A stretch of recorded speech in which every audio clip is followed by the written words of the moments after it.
Hello, my wonderful, beautiful friends. Welcome back to r/EntitledPeople, where you'll hear outrageous stories of people who think they deserve more than others just by being themselves. Guys, I hope you're having the best day ever today. And in this episode, you'll hear 4 super entitled stories. So the first story is a nice and short encounter on an airplane. The second story, a rich, snobby Karen insults OP in a store. The third, a couple try to break into OP's house. And we'll finish off with a Karen trying to get somebody fired. My friends, I do hope you enjoy the stories today, and if you're new here, get ready to shake your heads because people be crazy. Oh, and do hit that subscribe button for future stories. A few years ago, I was on a flight from LA to Singapore, which takes about 16 plus hours. Now, I'm a tall dude, around 6'3", so I don't fit very well in economy class seats. On most planes, my knees are often very close or right up against the seat in front of me. This makes it almost impossible for the person in front of me to recline their seat, which usually isn't a problem once the person in front of me sees how cramped I am in those tiny seats. However, for this particular flight, the man in front of me was not having it. He tried to recline his seat, but he couldn't because my legs were there. He turns around and sees what's happening, and he asked me, "Do you mind letting me put my seat back?" Now, I respond back with, "I wish I could, but I physically can't. I'll do my best to give you as much space as I can, but it won't be much." At this point, he starts to get angry and just starts pushing as hard as he can back on the seat. Needless to say, this was not particularly pleasant for me. I asked him to please stop, and he says, "I will stop when I can put my seat back." Now, at this point, I decide I'll just wait him out. He'll eventually get tired. After about 10 to 15 minutes of this, he calls the flight attendant over and proceeds to demand a new seat. The flight attendant tells him that there's no available seats and he'll have to deal with it, and he demands to speak to the pilot. So the flight attendant goes up to the cockpit. Keep in mind that throughout this, he's still pressing with all of his might against my knees, with only short breaks to yell at the flight attendant. After a couple of minutes, the co-pilot comes back and tries to explain to the man that he can't change seats because there's no other seats free in coach. The man continues to demand a seat that's able to recline. He says, "Give me an upgrade. This is unacceptable. We're not even an hour into a 16-hour flight and you expect me to not be able to lean my seat back?" And at this point, he's making a huge scene. The co-pilot finally gives in and says, while looking at the man, "Sir, would you like to sit up in business class?" The man stands up and mutters something similar to, "Finally," to which the co-pilot responds, "Sir, sit down. I wasn't talking to you."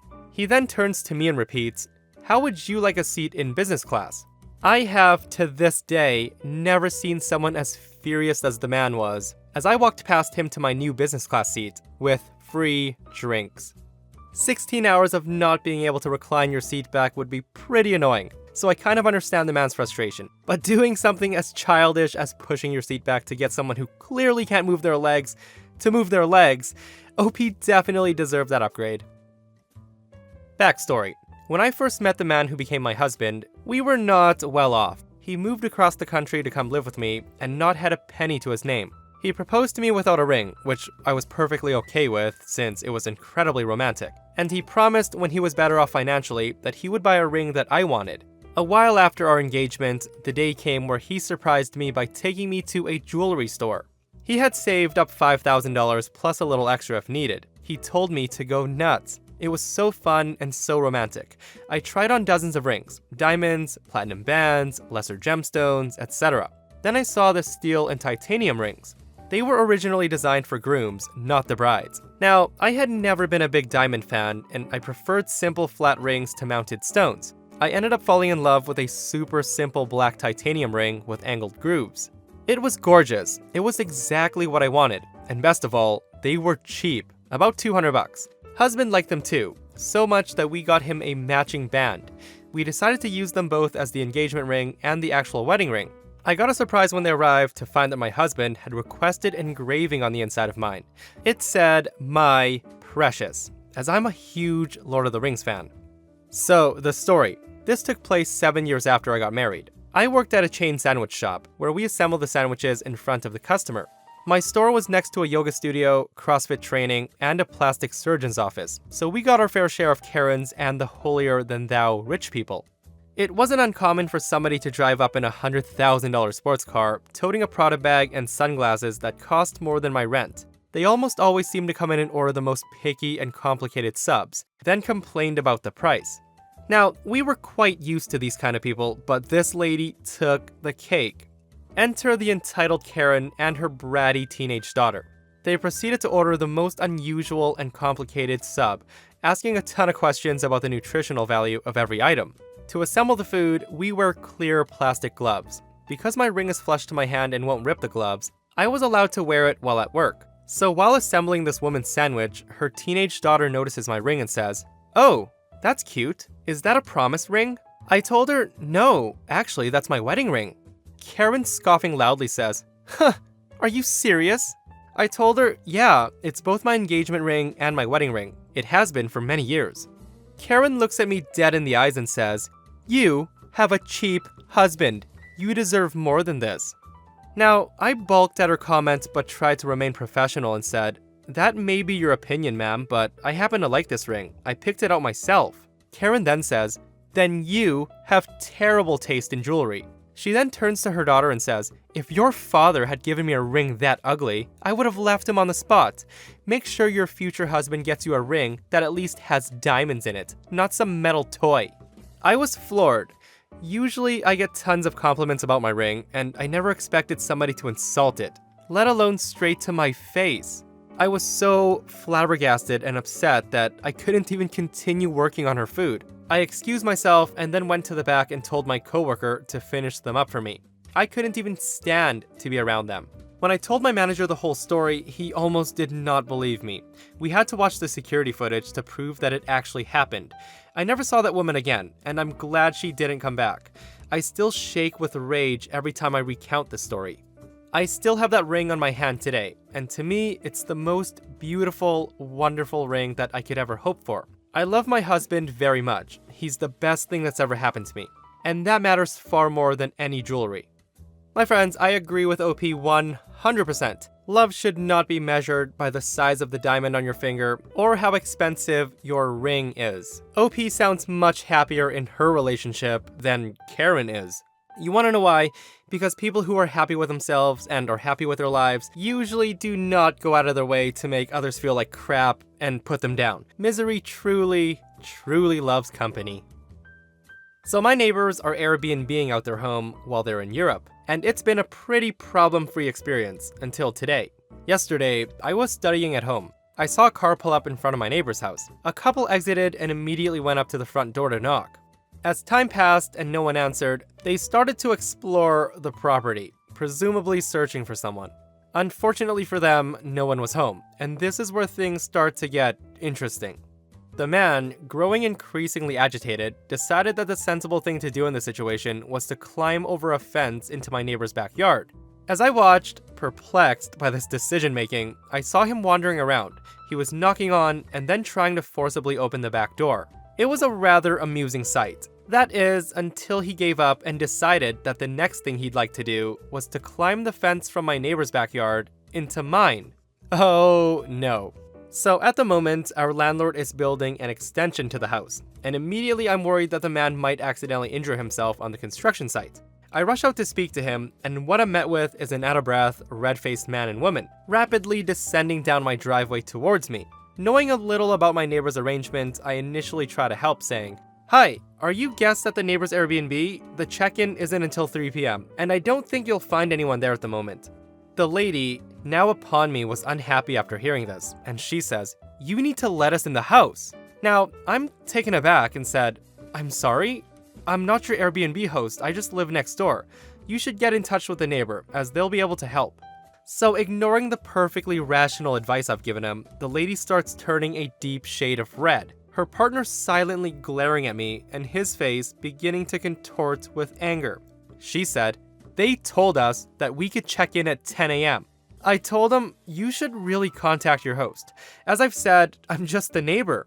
This only seemed to anger the couple more, and the lady immediately starts shouting at me, "You need to let us in, or I'm calling the police." At this point, I'm getting pretty annoyed. I tried to explain the situation to her again, but only got as far as "I can't let you in" before she cut me off and said, "Let us in or give us our money back." Now, in her increasing anger, coherent sentences started to break down, which, in hindsight, was pretty funny to watch. It became a series of "you told us at 10 a.m., give me back my money," and a couple of more threats to call the police, who would apparently get them a refund. Now, I've never seen someone get so belligerently mad in such a short amount of time, and at this stage, I'm done with being polite and said, "Lady, I'm not your Airbnb host. You climbed over the fence into my backyard, which is why I'm out here speaking to you. You both need to leave and contact your host. I know their check-in isn't until 3 p.m. Being forceful at least interrupted her tirade, but she still was mad. As I watched her, I could see her slowly starting to process the situation. Despite this, she wouldn't apologize or admit she was wrong. Instead, what she blurted out next was, "Can we at least store our luggage with you then?" What? She repeats herself, this time much louder and apparently under the delusion that yelling is the only way to get what she wants. "Let us keep our luggage in your house." I told her, "No, you're not leaving anything with me." After a further brief exchange, they left, and I immediately let my neighbors know what happened. Now, here's the justice boner to the story. My neighbors were really annoyed. Really annoyed. They tried to contact their guests, but they wouldn't answer their phone. Eventually, they let Airbnb know what happened, and Airbnb tried to reach out to them. And again, the guests were uncontactable. During our exchange, the man let me know his name. Let's call him Bob. As it turns out, the booking was made under a completely different name. Both of my neighbors and the Airbnb tried to verify who was staying, but Bob wasn't responding to their calls or their messages. Eventually, Airbnb decided to cancel Bob's booking. I wrote a note letting Bob know that he needed to check his Airbnb messages and that his booking had been canceled due to the situation this morning. At 3 p.m., a car returned, this time filled with 4 more people. Apparently, Bob was trying to sneak in a few extra unpaid guests. I watched the quiet resignation on their faces as they read the note, and it felt so good. As an aside, my neighbor managed to rebook the dates with a lovely Chilean couple, and Airbnb honored the payout for the insane couple's canceled booking. My neighbors insisted on giving me a portion of the payout for my trouble, but honestly, knowing that these horrible people were inconvenienced was enough. Oh, my friends, this would have been the perfect chance for OP to get some malicious compliance. "Oh, you want to call the cops to sort this mess out? After you trespassed on my property and tried to break into my neighbor's backdoor entrance?" I love how a lot of people think that calling the police will immediately allow them to get whatever they want. What kind of thinking is that?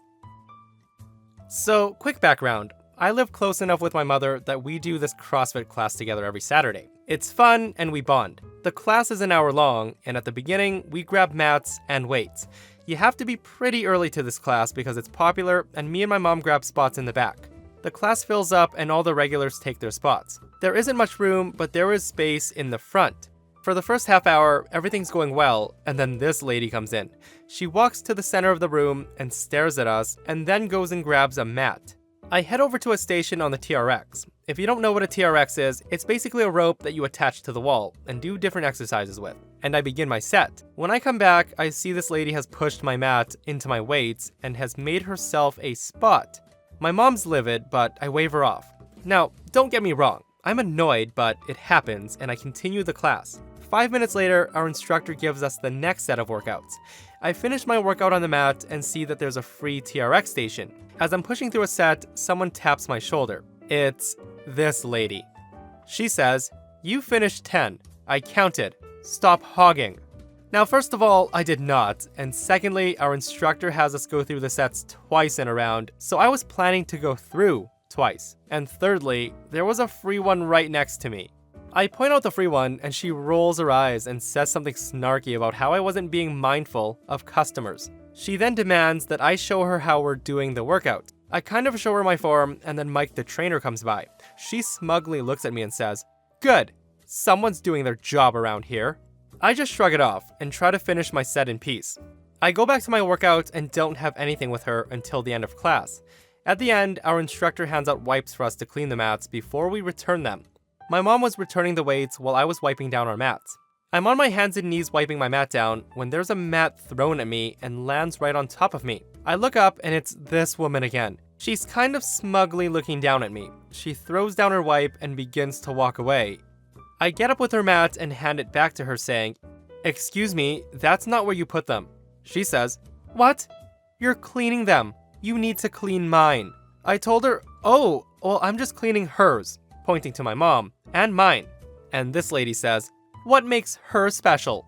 I said, she's my mom. The lady then says, listen, that doesn't matter. It's your job to clean these. Now, I was kind of floored, confused almost, as she said it was my job to clean these. Is she some rich, entitled woman who believes that everybody should do her bidding?